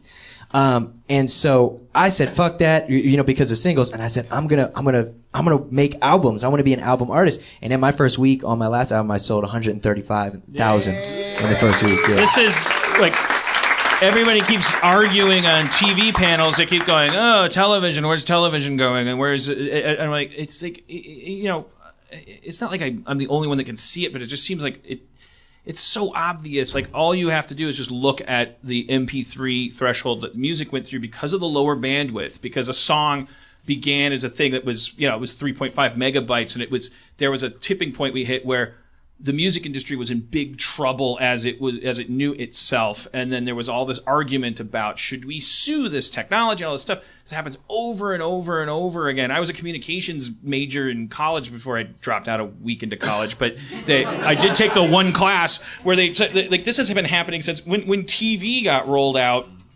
Movies were like, they said the exact same things that the record labels said about MP3s, because they were like, they went to the government and said, you should make TV illegal, because this isn't fair. If people can look at a screen at home, why would they ever go to the movie? When phonographs were put in people's houses. People start buying phonographs and buying records. The people that made sheet music are like, we're fucking out of a job. And when sheet music, people were selling sheet music, bands were like, no one's going to go out and see live music anymore because people can just go home and play it by themselves. And, and then what the truth that emerges is it's never more good. It's never more bad. It's more good and more bad. So what you're saying is verifying my prediction about how TV is going to go is that either Vince Gilligan or a 26-year-old Vince Gilligan that doesn't have a Breaking Bad like available to him because he has an X-Files staff writing job or anything like because there's no system left for him to go through. Either or, like they're going to, like, Louis C.K.'s already doing it. Like they're gonna Howard Hughesify the TV industry. It's gonna turn into just everybody's just self-employed. Like, no, I agree. I think honestly, a lot of people when streaming of music first started, everybody was like, no. And it's hard. But that's everything. It saved the music industry. So Universal Music Group, which is like the biggest fucking label there is up 2 years ago more than they had been in years and years because of streaming. So I think what it really comes down to, it's just like demand. Like we as people in this era in time, we want it right now. You know what I'm saying? Like Stranger Things, one episode, fuck that. I want them all. Right. You know, Fuller House season 2, hurry the fuck up. Logic. That's real. You want to come watch Westworld at my place tonight? I can't. There's pizza on the floor. When you say you're making an album, I'll distract you from not having to answer that question. You're making an album, like when you think of making an album, because that's an art form that's kind of gone away. Some people still do. Like how many tracks is it? All thematic? Like Such a good question, dude. Oh, I got loads. I had some good ones. Can I awkwardly go use the restroom and then come back? I just drank like 2 bottles of water and I've been up here. I'm an expert. So I'm gonna come back and answer your question about. I want you to think good and hard about that while you're urinating. Good and hard, yes. You go pee and I'll talk to Jeff about his question asking. I'm glad somebody finally asked was me. that? What? You went over my head. You tried to show me up. I have penetrating I dropped out of college with a journalism major that I didn't get. Yeah. Well, you just penetrated me. Huh? On my show. Dude, Harmon, if you have a good question, Harmon, you text it to me and let me ask When it. I penetrate you, you're going to fucking know you got penetrated. That's how penetrating my questions are. All right, hit a beat while he's gone. Zach, where you at? We got Zach back there? No, where'd fucking Zach go? The one show we need Zach with the beats. Acapella? Yeah, do it. Let's do it. Acapella. Yo. It's Logic's pee rap. It's the rap that he pees to. I'm MC Fees to. It's a name. It doesn't have to make sense. You can be named anything. Logic's peeing, so I'm rapping. He's peeing, not crapping. It's number 1. It's not number 2. I fucked your mama. What you gonna do? I'll tell you what I'm gonna do.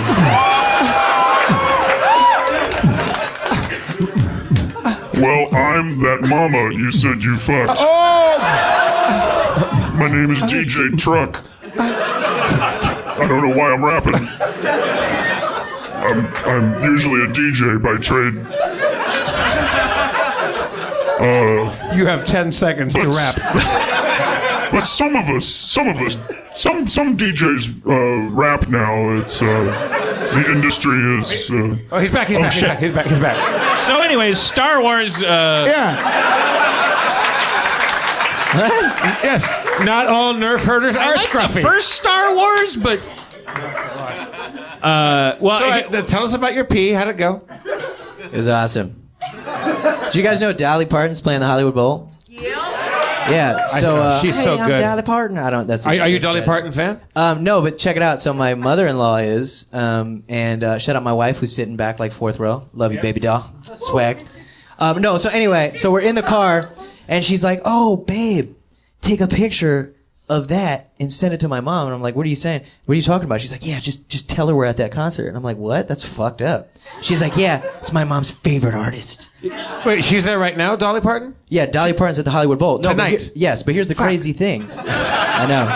What am I doing here at this fucking shit show? Is while I was in there taking a piss, Dolly Parton TV guide just staring at me. What? So it was real nice. Like a current one or one from the No, 70s? No, it was definitely like 1906. I saw Dolly Parton. I saw Dolly Parton play at the Greek Amphitheater, which is one of my favorite places to see anybody. Really? And everybody in that place had a good time. Everybody laughed. Everybody cried. She tells the greatest stories of all time. Can I ask you a quick question? Because like I've always I played the Forum the last time I was in LA, and that was a lot of fun. And I'm not necessarily. I don't know if I want to go to the Forum again because it's awesome. Yeah. But it's in the hood. No, I'm just kidding. It's in Inglewood. I'm just joking. But I've always wanted to do the Greek. Play the Greek because there's no bad seat at the Greek. But the thing is, it's like that. Just capacity wise, it's only like 6,000. It's pretty small, but I heard, as Neil Diamond said, it's where great musicians get to go to when they die. Like that's the place to play. Okay. It's supposedly it's a very satisfying place. I feel to like play. it would be a lot of fun, but I heard that it's kind of quiet. Is that true?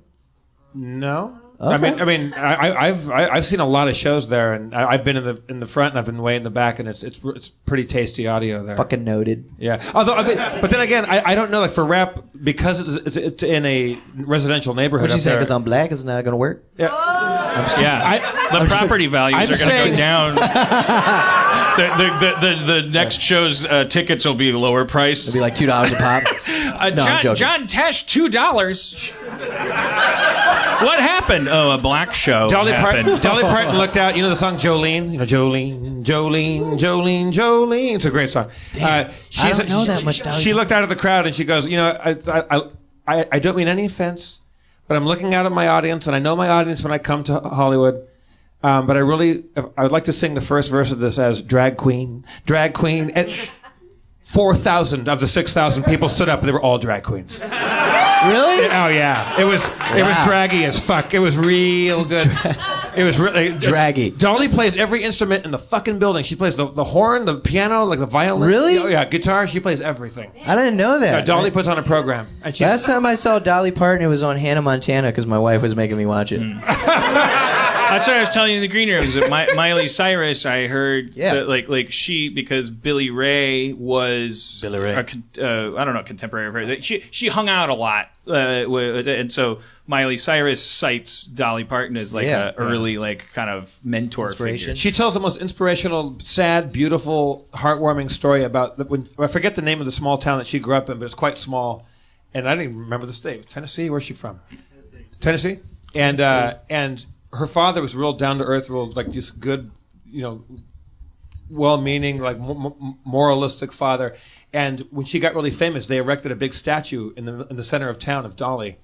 And he kept saying to her, like, don't let this go to your head. You're still Dolly. You're still the girl from this small town. Like, don't ever let this become who you are. And like that statue doesn't mean anything. And she's like, yeah, but it's my statue. Like I made it, Dad. And she's like, yeah, but don't get a big head about this. She found out many years later that in the middle of the night, he would go out and clean the bird poop off her statue. Damn, that's awesome. What a good story. I Dan, wanted you to look hate bored. him so bad. No, I wasn't bored. I was fucking lost in fucking and he's family like, oh my rage. God, this I was incredible like, story. that fucking And then asshole. I look hope over this at ends Dan with him dying.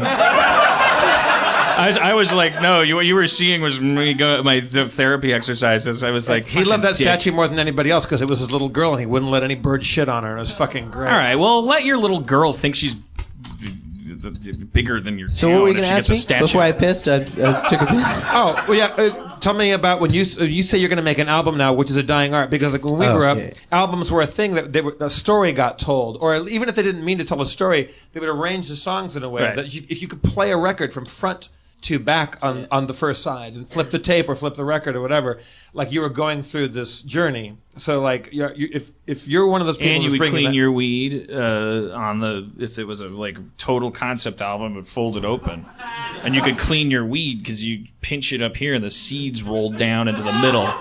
So Logic. Nice. So when you're making an album.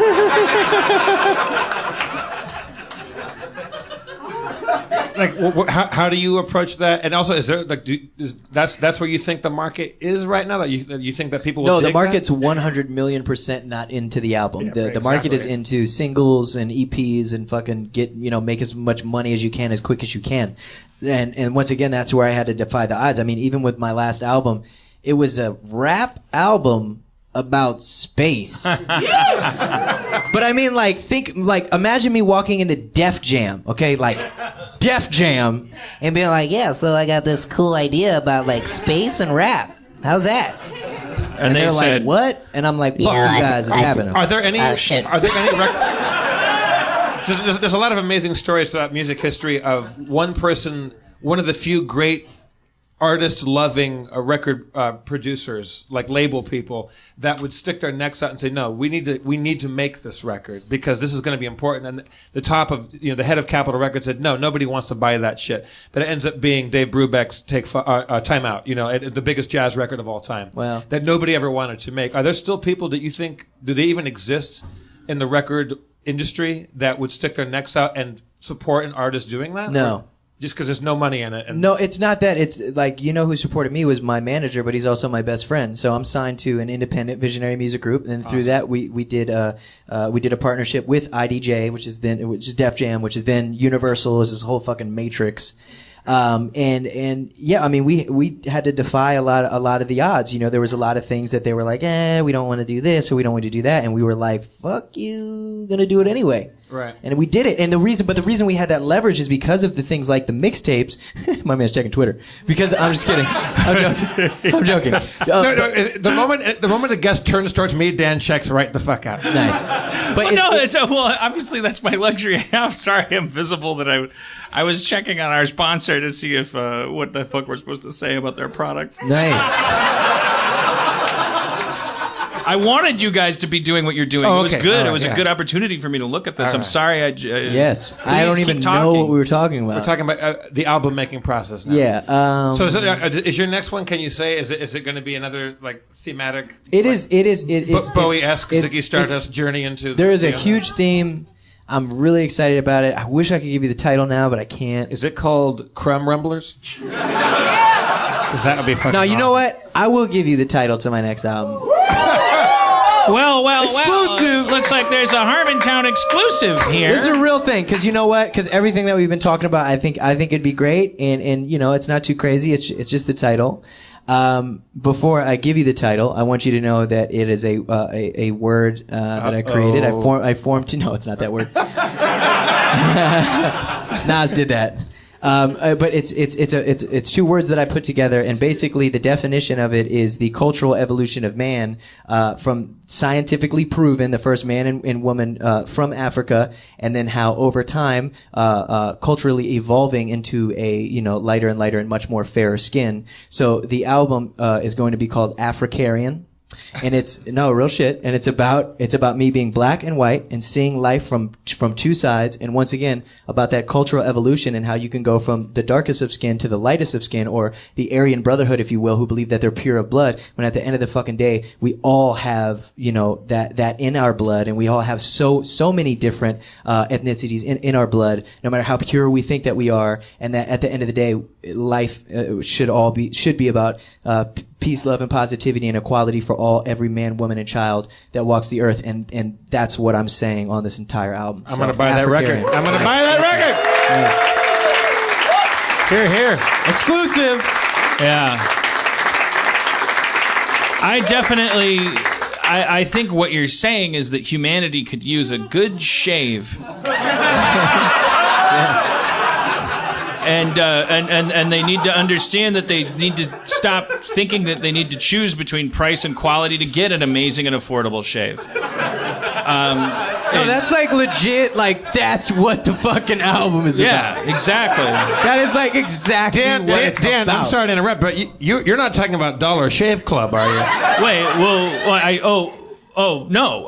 But are you? You talking about Dollar Shave Club? You're certainly talking to their me. language. Yeah, I mean, it sounds like you're talking about maybe my favorite place I just read in my texts about. Called Dollar Shave Club. Which part? Which line? I just DollarShaveClub.com delivers amazing razors right to my door. Where's the camera? Hey. For a third of the price of what the greedy razor... They really wrote that? Wait. Hey, guys, Logic, Dan, bad pitch. Let's just kill two birds with one stone. Logic, keep the text there. Okay. Can we put a beat on and maybe try to wrap this shit? Well, can I have your phone? so that we have our talking points and we can like Dollar Shave Club. And if you're listening and you gave us money from Dollar Shave Club, we'll back clean up at the end of this experiment, and we'll just tell everybody about Dollar Shave Club. Hit the points, but let's put a beat on before you get peed on. Okay. Yo. When you shave, you want to save. You don't want to spend, you want to mend. Dollar Shave Club's bringing quality. I'm talking about equality between the bearded and the clean shaven. I saw your mama, and I'm gonna be saving money. Check it. When it comes to the better shave, you know it's better than. Come on, girl, get the shave down your Netherlands. I'm about to get it, about to make it work. I'm about to make it twerk for an amazing price. It's real nice. Shit, buy that shit twice. Here's your chance to see why over 3 million members love Dollar Shave Club. Okay, that's not gonna work. Oh, DollarShaveClub.com. DollarShaveClub.com. Dollar Shave Club all day long. DollarShaveClub.com. Yeah, we're shooting like a movie. Matter of fact, we're shooting like a Uzi. The Executive Blade. That sounds like another Blade prequel. Yo, graduate. Give yourself a tassel. Don't deal with the drugstore hassle. Just go to past the checkout lines. Go home and wait for the shave to be delivered to you. Yep. Word. Yeah. Word. Suck yo. it. Yeah. Well. Kill yo. it. Yeah. Yo. Just try the Executive Blade. It's a product they have. It's gonna make your face made like the Mafia made Joe Pesci. When you shave with this, you're gonna look heshy. It's a new word that means clean shaven.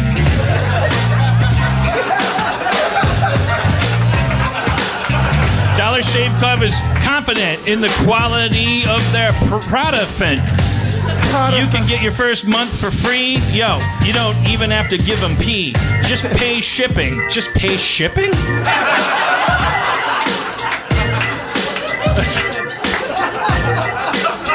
After that, few bucks a month. No hassle, no, just few bucks a month. No long-term commitment, no hidden fees. Except the shipping Except for fees. shipping.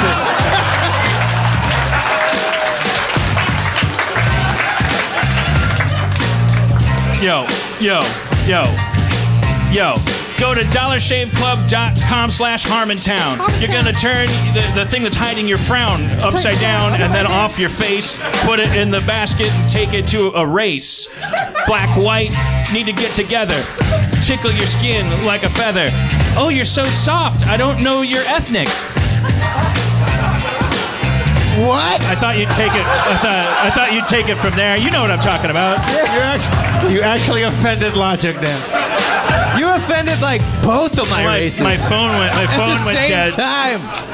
I thought you'd take it from there. What? Okay, all right. Dollar Shave. 100 pennies. It's not a lot. You got beard on your face. It collects snot. Clean that shit off with a knife that comes on a handle.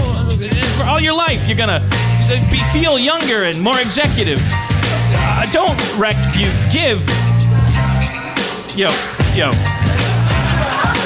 DollarShaveClub.com's where it's at. Where it's at. DollarShaveClub.com, wear a hat. Wear a hat. DollarShaveClub.com, make a splat. Make a splat. DollarShaveClub.com. What's Bats doing in here? Batman, motherfucker. Oh, I'm Batman.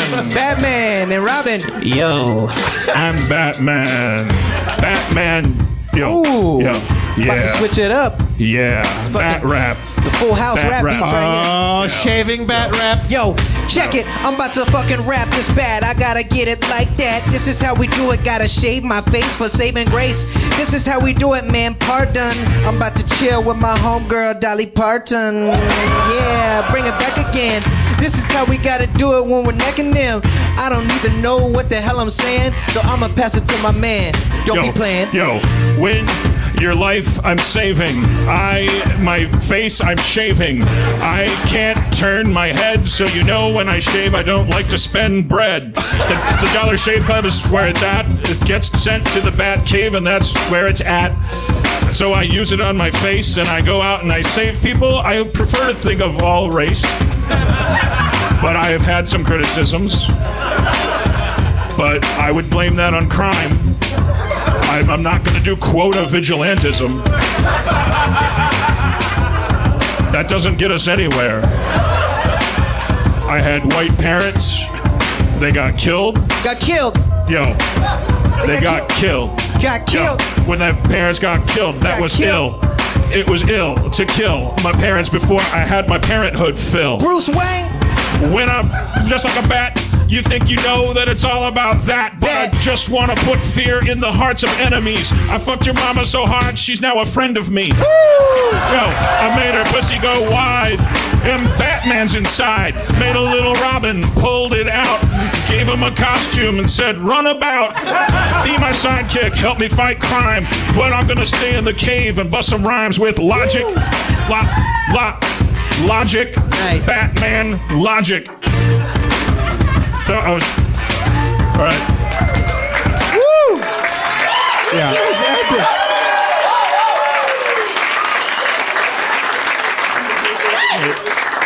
So I think it's always good showbiz advice when you have a professional rapper on stage to do most of the rapping yourself.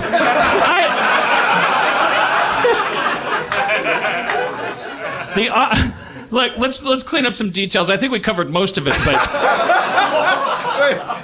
but there's still more bills to pay. But it was the idea, the general idea of that rap, which I think came through, is that like price and quality, they don't need to compete. It's like if you know you're a biracial rapper. How much are they paying us for this?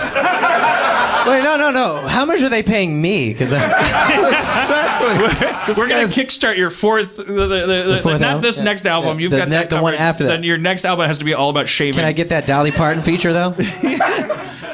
Price and quality, you know, don't let them compete. You can get quality for a low price and get an amazing and affordable shave. And you know, take my word for it.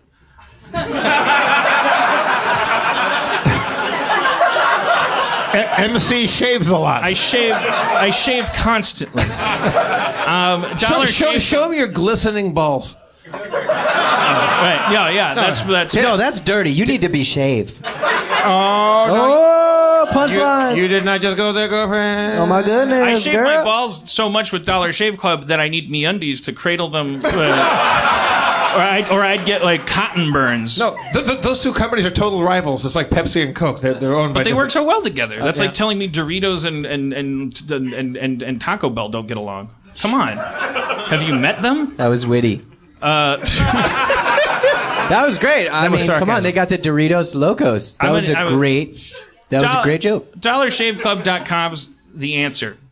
Swag, yeah. And to prove it, they're going to give you your first month free to join the club. Seriously? We're going to hear about that shipping fee later. DollarShaveClub.com offers amazing razors right to your door for a third of the price of what the greedy razor corporations charge. Big Razor. You've heard of Big Razor. You don't have to deal with the drugstore. I mean, who wants to go to the drugstore just because you have hair on your face? That's ridiculous. I let you go down to the drugstore to hear some tunes in the jukebox and get a phosphate. Don't stay away from the pool hall and the Don't go down there anymore to get your razors. Like don't do that. But Old Man Johnson, he's run that drugstore on my corner for 50 years. He's a piece of racist shit. He built that drugstore was built by slaves. What, John, you know, you're grown in your own country. No, it's true. I heard Just that. go to DollarShaveClub.com and pick a razor that works for you from their lineup of amazing blades. That's all there is to it. Amazing blades, how sweet. The shave. That shaved appears like these.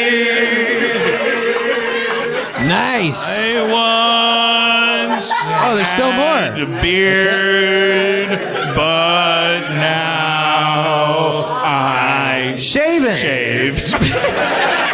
'Twas Dollar Shave Club that shaved my face.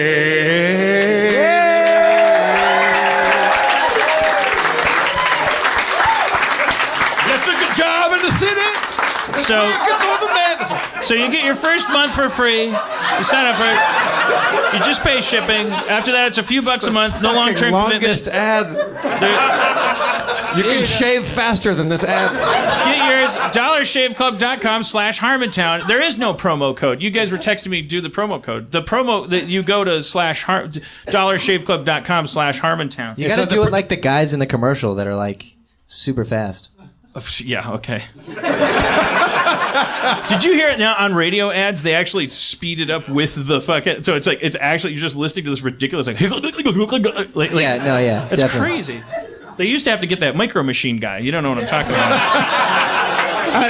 Dan does a really good impression of the was it the Chef Motormouth? Chef Lightning Lips. Chef Lightning Lips. What is that? What is Chef that? Lightning Lips is an entertainer who's now going to double his YouTube hits. Wait. What does he? Wait. What does he do? What doesn't he do? He says food fast. So do you know I have the lightning lips? Yeah. Did you know this? I mean, that's kind of sounds weird, but maybe you need to demonstrate it. Okay, with I'm gonna demonstrate. How many foods can you say as fast as you It's can? not about foods, but it's about description. So I have a song called Gang Related where I'm rapping about my brother and the things that he went through. And a part of it, so it goes where he's basically talking about being in the streets.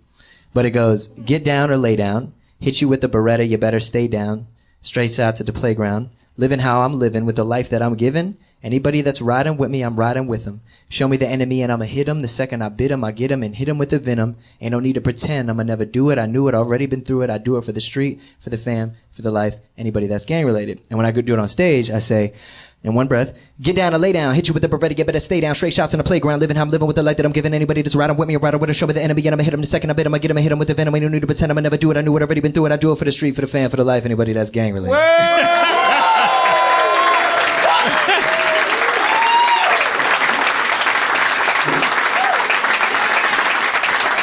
Shave. But Logic,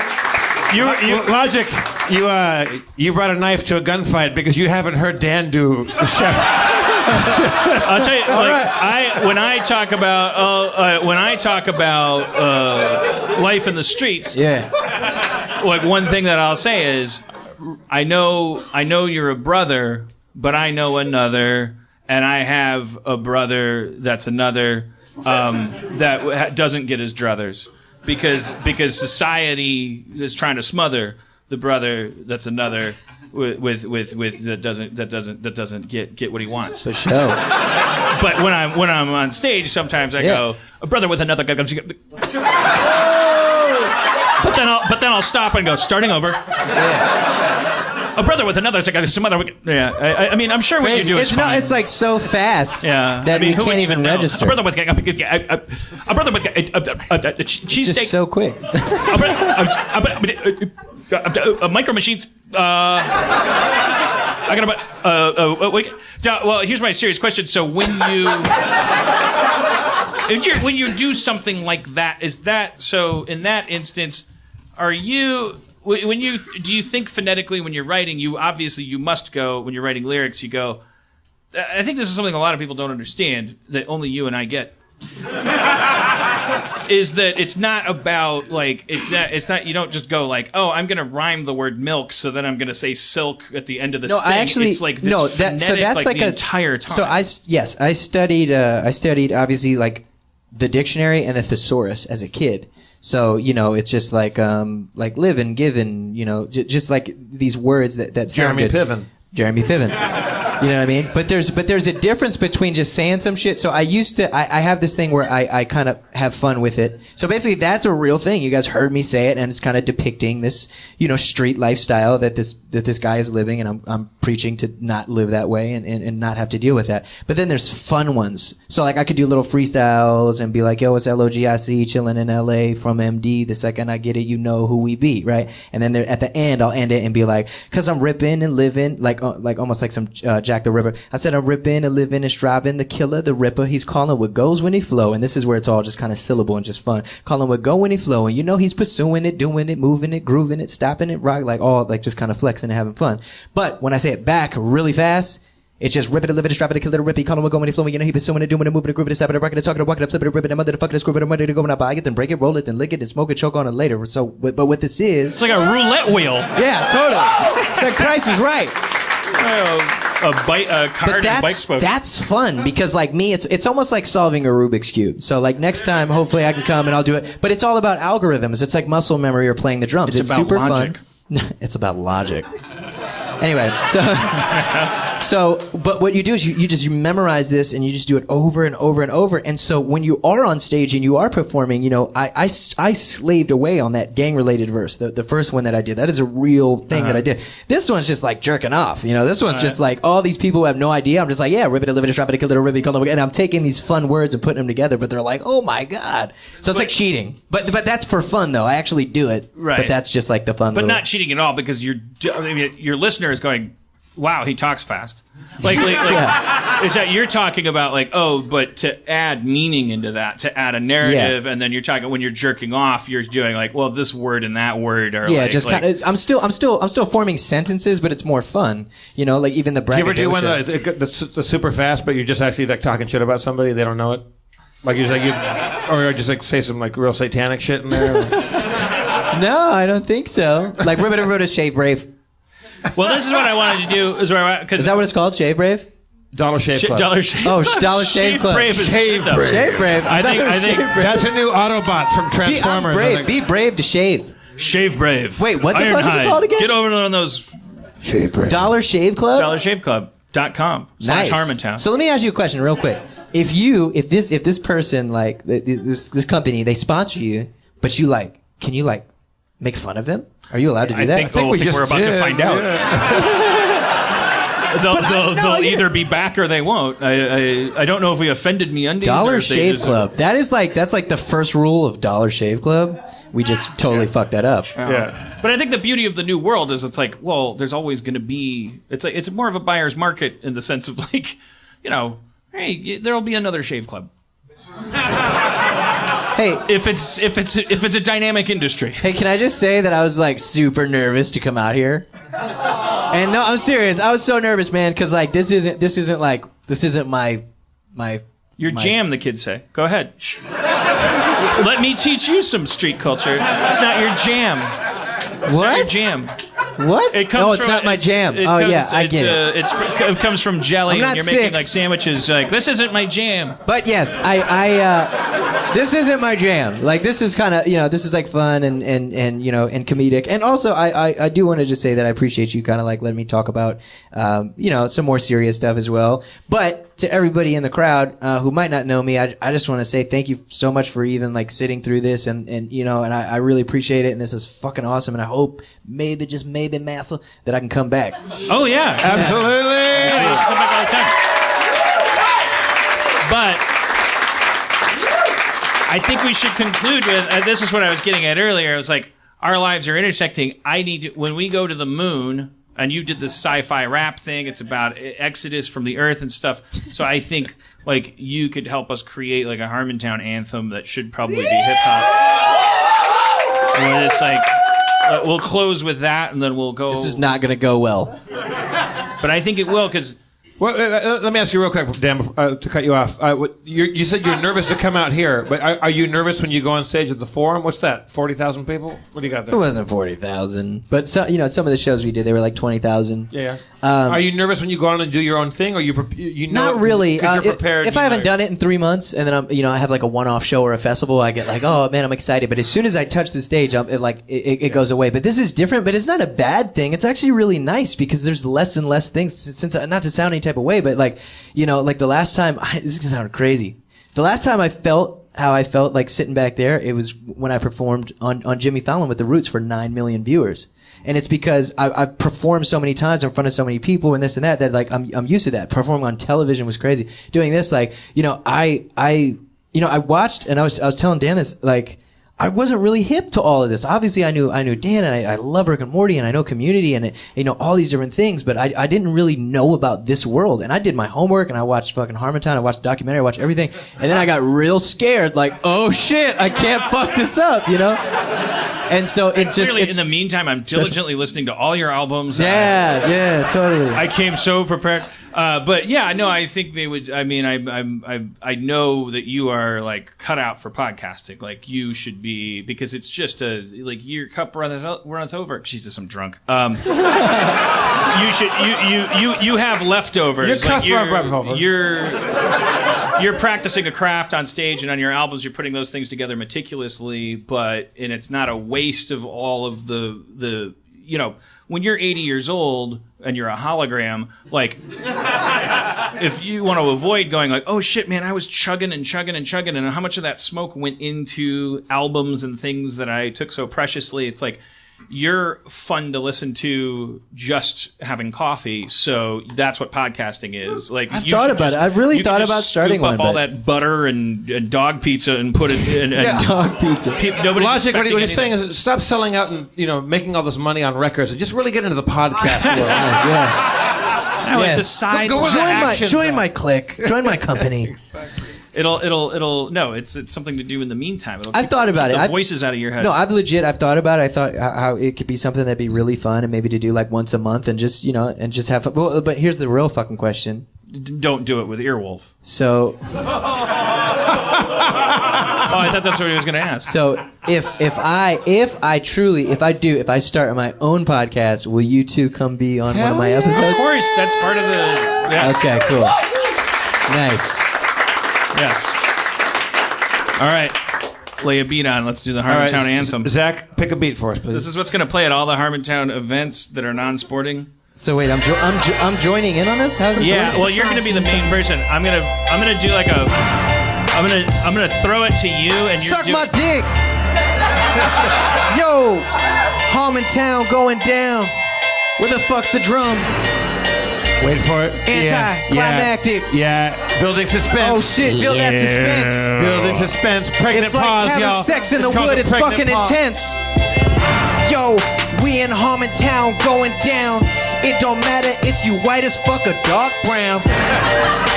We talk about a lot of crazy shit like religion and politics and Shave Club.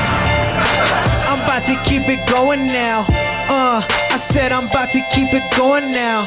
Damn. Is it going down? Is it going down? Yo.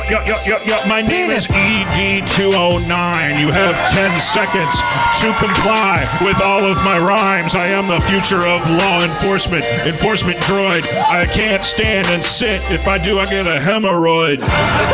I'm the future of Detroit. It has a cancer. It's called crime. Get oi. Yeah.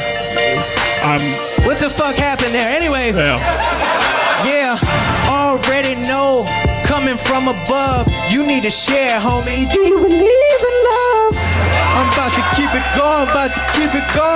Come on, Dan, homie. Keep it going. Do you believe that you can rap? Cause I saw your mama in a fur trap. Because she's part beaver and she's part June Cleaver. But I was trying to go cold, but I'm not a rapper that's very bold. I'm a gentle, psychological philosopher. I saw your mama fuck her. Sands of time. Yo. Sands of crime.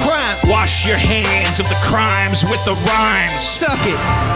When you're born in the streets, titties. You never get enough oat, you only get meats. Do your taxes. Cause it's cheaper at McDonald's, but your mama has to work. Insert random word. I love pants. Cause it rhymes with dance. Ants. Well, you take it. Yo, I got my pants. Why is it such a half-beat motherfucking beat? I don't actually rap like this. I sound like an idiot. But it's all good. They're gonna fix me on the overdub. Don't forget about Shave Club. Thank you for coming to Harmontown tonight, everybody. Let's hear it for Logic. Logic! Psychological. He'll be back. Philosophical. I'm Jeff Davis, your comptroller. Let's hear it for your mayor, Dan Harmon, everybody. Keep that beat going. Drive fast. Take chances, everybody. We love you.